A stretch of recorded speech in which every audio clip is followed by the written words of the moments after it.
तो अगर हम अल-कबीर डाउनटाउन में बात करें तो इस टाइम पे करंटली यहाँ सबसे बड़ा प्रोजेक्ट कौन सा है? सबसे बड़ी एमिनिटी ये है कि प्रोजेक्ट के अंदर 5 कनाल का पार्क है। इसके अलावा 25 टोटल फ्लोर्स होंगे। अस्सलाम वालेकुम व्यूअर्स, मैं Sannan Ahmed GM marketing property funders और आज हमारे साथ मौजूद हैं डायरेक्टर सेल्स आसान हो वकास साहब। सर अस्सलाम वालेकुम। वालेकुम अस्सलाम, कैसे हैं आप? खैरियत से? अल्लाह का शुक्र। वकास भाई आप बताएं। अल्हम्दुलिल्लाह। वकास भाई थोड़ा सा गुफ्तगू का आगाज करते हैं कि लाहौर शहर के अंदर हाई राइज की धूम मची हुई है। हर तरफ जो है मुख्तलिफ हाई राइज प्रोजेक्ट जो है वो लॉन्च किए जा रहे हैं और गुलबर्ग के अंदर, डीएचए के अंदर, बहरिया टाउन के अंदर, और अब तो मतलब इनमें एक नुमाया नाम जो अल-कबीर डाउनटाउन का भी आ रहा है।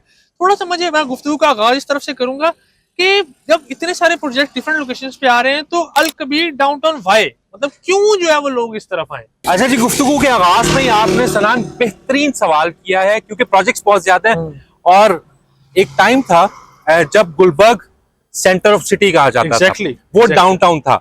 उसके बाद आपको पता है एलडी की बुक्स के मुताबिक अब ठोकर is the centre of Lahore. और मजीद ये है कि आपके नॉलेज में डेफिनेटली है कि अब ऑरेंज लाइन भी रायविंड तक जा रही है, रायविंड में कचहरी भी प्लान है। सो इसका फ्यूचर सबसे ज्यादा है रायविंड रोड का। यहाँ पे फुटफॉल सबसे ज्यादा इस टाइम पूरे लाहौर में। अब सारे लोगों ने ना अपना आरओआई बेहतरीन अर्न कर लिया हुआ है डाउनटाउन में, जो कि गुलबर्ग की बात कर लें, डीएचए की बात कर लें, ये फ्यूचर का सबसे बड़ा कमर्शियल हब बनने जा रहा है। That is why Al-Kabir downtown. तो सर अल-कबीर डाउनटाउन की जब हम बात करते हैं तो अब अगर हम रफली भी बात करें तो क्या पॉइंट ऑफ व्यू है कि रायविंड रोड के ऊपर इस टाइम कितना फुटफॉल हमें देखने को मिलता है डेली का? रायविंड रोड पे जी एज पर टीपा रिपोर्ट अप्रोक्सीमेटली 100 के डेली का फुटफॉल है यहाँ पे गाड़ियों का। really? आना चाहना डेली 100 के। That's too much. मतलब ये है कि वैसे ये है भी इस टाइम पे मेन आपका अड्डा प्लॉट को लिंक करता है, आपको जो आगे पाइन एवेन्यू को लिंक करता है, और आपका जिस तरह लेक सिटी है, बहरिया ऑर्चर्ड है, इवन बहरिया टाउन है, आपके पास अल-कबीर टाउन है, बहरिया ऑर्चर्ड है, बहुत सारी सोसाइटीज इसके अब जो है हब बनने जा रही हैं। तो जिस तरह आप देख रहे हैं कि यहाँ पर मल्टीपल प्रोजेक्ट जो है वो लॉन्च किए जा रहे हैं। तो अगर हम अल-कबीर डाउनटाउन में बात करें तो इस टाइम पे करंटली यहाँ सबसे बड़ा प्रोजेक्ट कौन सा है? अच्छा, ये भी बेहतरीन सवाल यार, बड़ी तैयारी करके आए हैं। वैसे आपने तो मुझे कहा था रैंडम होगा। अच्छा, इसमें अल-कबीर डाउनटाउन में जिस तरह आपने सारी लोकेशन की बात की है, बेहतरीन लोकेशन है। और सबसे जो मुझे पर्सनली सबसे अच्छी चीज लगती है ना अल-कबीर डाउनटाउन या इस विसिनिटी में और जितनी सोसाइटीज हैं, रिंग रोड से डायरेक्ट एक्सेस आ रहा है यहाँ पे। एग्जैक्टली। सो उसकी वजह से इसकी मजीद वैल्यू बढ़ जाती है। अच्छा, अब अल-कबीर डाउनटाउन का जो सबसे बेहतरीन प्रोजेक्ट है, सबसे बड़ा प्रोजेक्ट है, ना सिर्फ अल-कबीर डाउनटाउन का बल्कि रायविंड रोड का सबसे बड़ा प्रोजेक्ट है, that is prime mall by Aasaan home. ठीक है सर, अब इसमें अगर आप कह रहे हैं सबसे बड़ा प्रोजेक्ट ये है तो इसमें कोई खास अमेनिटी जो इसको डिफरेंशिएट करती है बाकियों से? अच्छा जी, मैं आपको थोड़ा सा प्रोजेक्ट का बता देता हूँ। टोटल 11 कनाल पे प्रोजेक्ट बन रहा है। 11 कनाल के अलावा प्रोजेक्ट के अंदर 5 कनाल का पार्क है। अच्छा। अगर हम बात करें तो मोरलेस 16 कनाल का ये लैंड साइज बन जाता है। It's not like facing park नहीं है प्रोजेक्ट के अंदर पार्क है 5 कनाल का। सबसे बड़ी एमिनिटी ये है कि प्रोजेक्ट के अंदर 5 कनाल का पार्क है, डबल बेसमेंट वैले पार्किंग हम दे रहे हैं। इसके अलावा 25 टोटल फ्लोर्स होंगे। यहाँ पे ग्रैंड शॉपिंग मॉल होगा ग्राउंड फर्स्ट और सेकंड फ्लोर पे। थर्ड फ्लोर पूरे का पूरा हमने फूड कोर्ट के लिए डेडिकेट किया हुआ है। इसके अलावा आईटी के टेक ऑफिसेस होंगे, यहाँ पे को-वर्किंग स्पेस होगी। यहाँ पे हम आपको रेजिडेंशियल अपार्टमेंट्स दे रहे हैं, स्टूडियो 1 और 2 बेडरूम अपार्टमेंट्स। इसके अलावा फ्यूचर में होटल अपार्टमेंट्स आएंगे।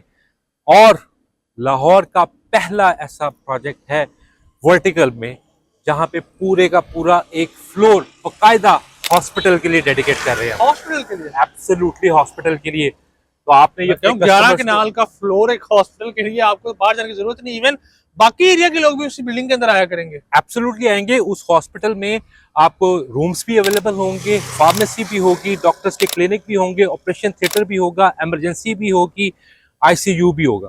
That's really great। मतलब मेरे लिए ये कुछ इंस्पायरिंग सी चीजें हैं।